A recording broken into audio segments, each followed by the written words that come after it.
All right, welcome back to the channel. So, Terence Crawford had an interview with Max Kellerman, and he talked about Shawn Showtime Porter and a fight with him. He also talked about his willingness or lack thereof of fighting below his minimum purse guaranteed by his contract.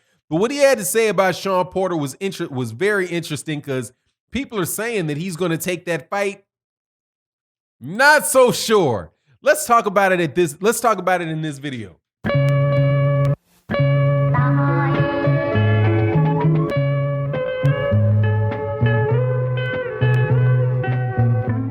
All right, welcome back to the channel. So in this video, we're going to talk about the relationship or the potential fight between Terence Crawford, who is the WBO 147-pound champion, and Shawn Showtime Porter, who is the ex-147-pound WBC and IBF champion. He held both of those belts at separate times, never unified, but held those two belts at separate times, and is definitely one of the best fighters at 147 pounds, along with Terence Crawford.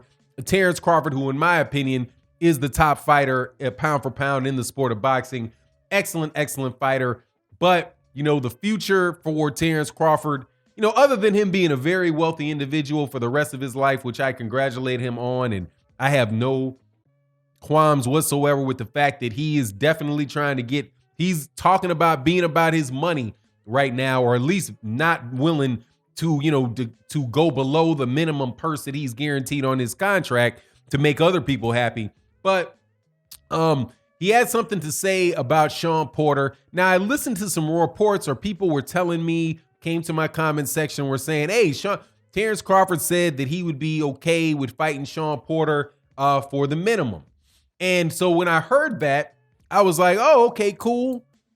All right, that'd be good. It didn't make sense to me, but I was like, okay, because I can't, that was my thought, was like, but okay. Dang, man, that's good if he's willing. If he said he's willing to do that with Shawn Porter, awesome, because that's a fight I would love to see for Terence Crawford.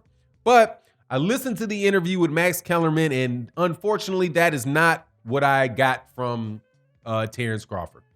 What I got from Terence Crawford was you ever asked a girl to go out with you and they didn't tell you no, but the effect of it was no, right? Like, oh, I don't know. Yeah, that's definitely a possibility. Definitely a possibility that I'll do that with you. How about, you know, why don't you call me next week, right? And then the next week comes, it's like, oh yeah, I'm really thinking about it. That would be a good idea, but you know, I got my sisters coming from out of town. I'll call you back as soon as I know what's going to happen, right? And you may go through that cycle 3 or 4 times before you realize that that woman is just somebody that is not going to tell you no, but she's going to continue to put you off, and you might as well just go try to get something else, right? So that's kind of how I felt about the tone that Terence Crawford took in the interview with Max Kellerman. Terence Crawford is a very stubborn individual, but he has given enough interviews in his life to learn how to kind of give somebody a little bit of what they want, but not go all the way there. So what he said about Shawn Porter was, or what he said, first of all, what he said about the minimum was, hey man, the money, you know, my contract says that I can't, you know, that I get a minimum amount, right? So I'm not going below my minimum. Now that doesn't speak to whether or not he's going to take a pay cut or not. I don't know. But if he was getting, more than likely, he was getting more than his minimum because he was going to fight, you know, he was getting more than his minimum because of something, you know, I don't know whether it could be for the gate for the fight or what have you, but I've read boxers' contracts and they have minimum guarantees, you know, for the level of fight that they're having. So, and I've read Top Rank's contracts, or contracts that boilerplate contracts for Top Rank, and just like everybody else, they have these minimums in there.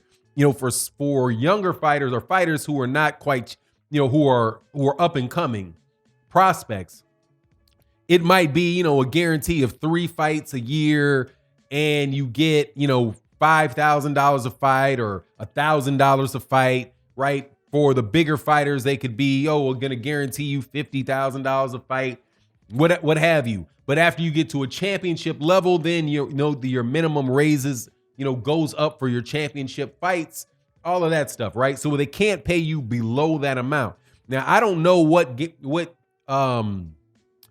specifically exactly what Terence Crawford's minimum is, but from an interview that Bomac gave on Trill Boxing Talk, it's well over a year now.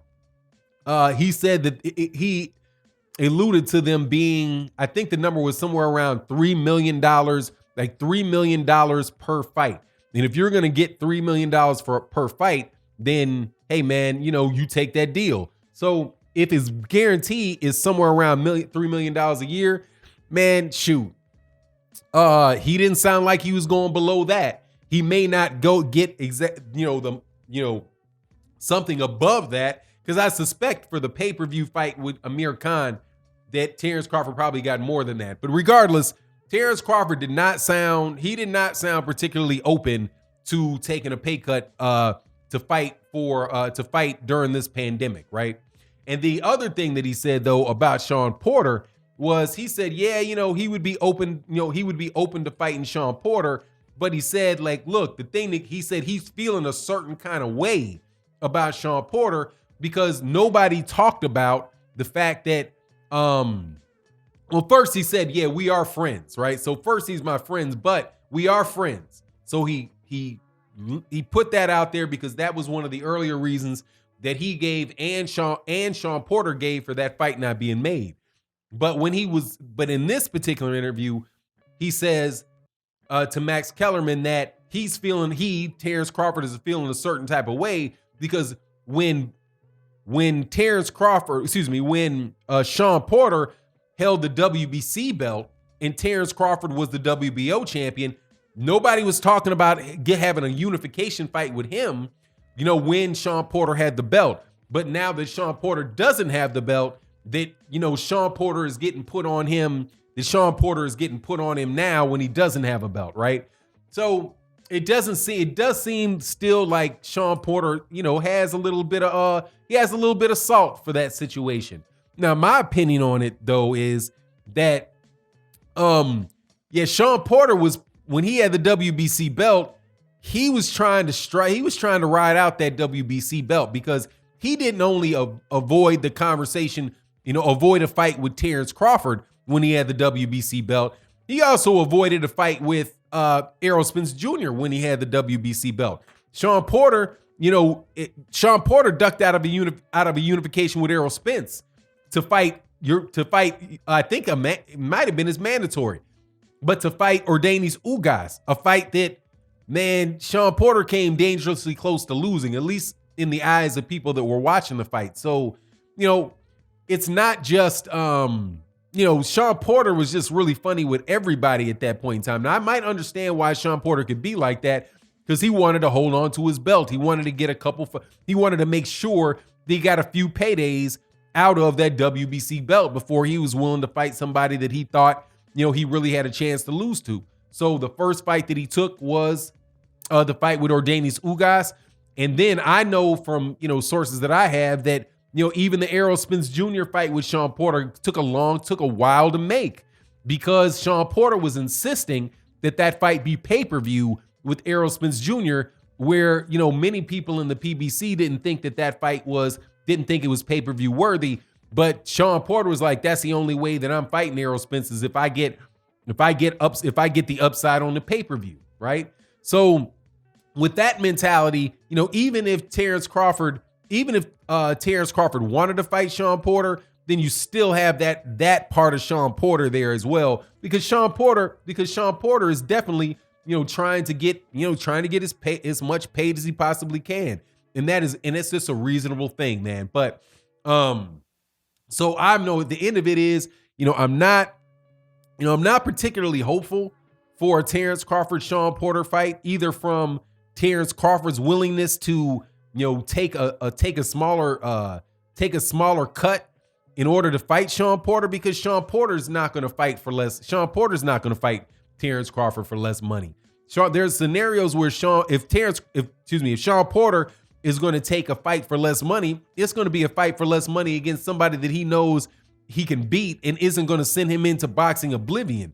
Because if Shawn Porter, goes back-to-back losses between Errol Spence Jr. and Terence Crawford, then how's he ever going to get another shot at a championship? He's dangerous enough where anybody else that might get a belt, might not want to fight him unless obviously, he gets older and maybe one of these young guys, are out there looking for somebody that they feel, that their camp feels might have slipped enough, to get where their name can be put on their resume. And I know Shawn Porter doesn't want that, but anyway, so I appreciate people's optimism as it relates to Terence Crawford versus Shawn Porter, but I don't hold that optimism. I think what's going to happen with Terence Crawford is that Terence Crawford is going to sit out until at least the middle part of 2021, and when he comes back, it's going to be against somebody, some top rank fighter that where it works for the money. And the other side of it, in conclusion, before I wrap this up, also I think it's kind of funny that Terence Crawford isn't agreeing to fight for below his minimum and take whatever the pay cut is, because ESPN and Top Rank on ESPN with their ratings it's just absolutely miserable, man. I don't think that they could have imagined numbers, that they could not possibly have expected numbers any lower than what they're getting on those boxing matches. But the reason why those numbers are low is because really they're not having anybody fight that people want to see, man. I'm telling you, man, but the best days for Top Rank are long gone. And I hope eventually, dude, that Terence Crawford could get over there to the PBC so that we can really see a bunch of really good fights going on in 147. But anyway, that's my take on the situation. You let me know what you think. And with that, I'm out. Peace.